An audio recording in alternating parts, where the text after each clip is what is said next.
In this video, you're going to learn how to use a Bunsen burner safely and properly. This is a Bunsen burner. It allows you to heat materials in the lab both quickly and efficiently. Because you'll be working with an open flame, it can be dangerous, so I'll start by going over some safety rules. All long hair should be tied back, and you shouldn't wear any loose or bulky clothing. You should never heat inflammable materials on the Bunsen burner. Volatile and inflammable materials like ethers and alcohols can combust in heat, so it's definitely too dangerous for the Bunsen burner. When handling the barrel of the Bunsen burner, it's important to hold it at the bottom. When the flame is lit, it can get very hot any higher up, so doing this regularly will help you to remember to do it. You should never leave your Bunsen burner unattended when it's lit. You should make sure you're aware of where all emergency exits and emergency gas shutoffs are, as well as all safety equipment before you begin using your Bunsen burner. Now that you know all of the safety precautions, you can begin to light your Bunsen burner. The first step is to attach the hose to both the Bunsen burner and to the gas line. Make sure that you attach it to the gas line and not an air or a water line. You'll now want to turn the barrel clockwise to completely close the air inlet. Do this until there's resistance. Now turn it back slightly so just a small amount of air is let through. You'll also want to close the gas needle valve located underneath the Bunsen burner. Do this by turning it completely counterclockwise. Leave this closed for now and turn on the gas. You will know the gas tap is open when the handle lines up with the tap. You'll now want to turn the gas needle valve clockwise slightly to open it. This lets a small amount of gas through. You should be able to hear a faint hissing, which lets you know that the gas is coming out of the burner.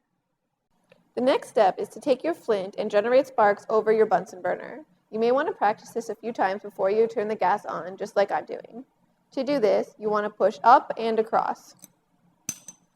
Hold the flint just above the Bunsen burner and generate the sparks. You should now have a flame that's yellow-orange in color. To get a taller flame, turn the gas needle valve clockwise. And likewise, to get a shorter flame, turn it counterclockwise. Once you have your flame at a sufficient height, you'll want to adjust the heat. To make a hotter flame, you'll want to turn the barrel. Do this by holding it at the base. To increase the heat, you'll want to turn the barrel counterclockwise. This should change the color of your flame from the yellow-orange to blue. Be careful when handling the barrel at this point because it can get very hot. Only handle it at the bottom. You'll also want to make sure not to let too much air in because this can blow out your flame. You'll know your flame is ready to use when it's dark blue in color with a darker inner core. You'll want to hold your item just above the inner core to be in the hottest location. When you've finished using your Bunsen burner, there's a correct procedure for turning it off safely. First, you'll want to turn your flame back yellow by letting more air in. Do this by turning the barrel, holding the bottom in the clockwise direction. Now you'll want to turn your gas needle valve off completely by turning it counterclockwise. At this point, the flame should go out. Lastly, turn off the gas tap. You've now finished turning off your Bunsen burner, but make sure to let it cool before putting it away.